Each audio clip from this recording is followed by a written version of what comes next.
Bună ziua, prietenii mei! Mulțumesc că ați venit astăzi. Pe ziua de astăzi, de fapt, ieri seara, am deschis o sticlă mare de un vin de struguri Riesling. Riesling sunt niște struguri care apar puțin alb, puțin roșu, dar în mare sunt niște struguri albi, care sunt culeși de pe munții de Germania. Și am făcut un bidon mare de vinul ăsta și ieri l-am desfăcut și l-am pus în butelii. Aș vrea să vă spun cum a fost, cum a ieșit. Familia mea a gustat. Voi știți foarte bine că eu mă feresc de alcool, dar eu pot să vă spun ce au zis ei bazat pe părerea lor. Deci aici am sticla care am pregătit-o de vin și, mod normal, este carbonizat. A fost carbonizat, dar nu se aude fâsul din cauza că l-am desfăcut sticla puțin mai devreme să văd cum era, adică am dat la prietenii mei să guste. Vă sfătui și pe voi să stați departe de alcool. E bine să fiți aici prezenți tot timpul, dar voi faceți ce vreți cu viața voastră. Vă încurajez să stați departe de alcool, dar faceți ce vreți cu viața voastră. Fiecare are calea lui. Aici torn vinul.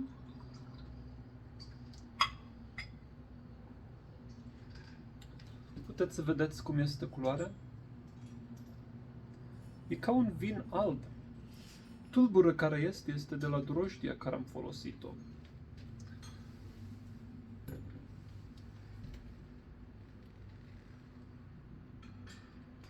De la drojdia care am folosit-o.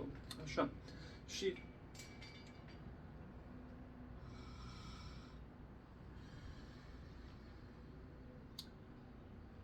are un miros, să zicem în forme mai frumoase, are un miros de șampanie. Și voi știți cum gustă și miroase șampanie. E foarte aproape de mirosul și gustul de șampanie. Și poate asta legătură din cauza că am folosit șampanie am folosit drojdie de șampanie, de fapt, din cauza că mă ajută să maximizez procentajul de alcool că poate să producă un vin. În afară de mirosul de șampanie, are un gust puternic, un miros puternic de, mi se pare, de măr. E un gust care e puțin ascuțit și proaspăt, ca mărul. Da? Are un miros ca mărul.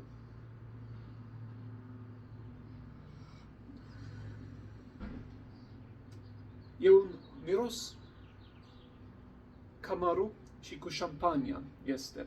Și mama mea a zis că este foarte similar ca Riesling-ul din sticlă. Zice că ăsta gustă, de fapt, puțin mai bun. E o laudă mare pentru mine asta, să știu. Dar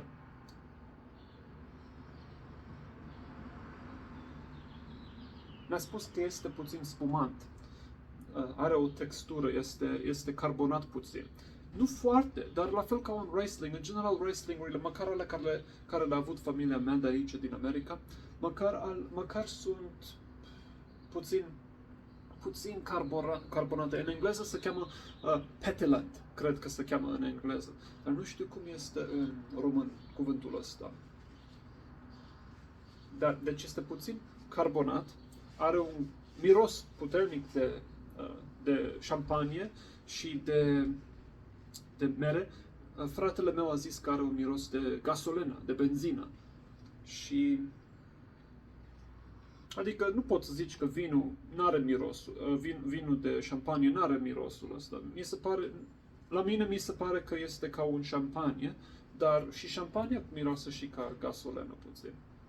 Eu nu notisez personal mirosul de gasolină, dar notisez că miroase ca șampanie și, cum v-am spus, e o descripție politicoasă de cum miroase și miroase exact ca șampanie, dar voi știți cum miroase șampanie, da? Deci are un gust de mere, are un miros de mere, miros de șampanie. Mi-a spus că gustă exact ca ca vinul Riesling, care l-am cumpărat din magazin, dar este puțin mai tare, are un percentaj mai mare de alcool puțin.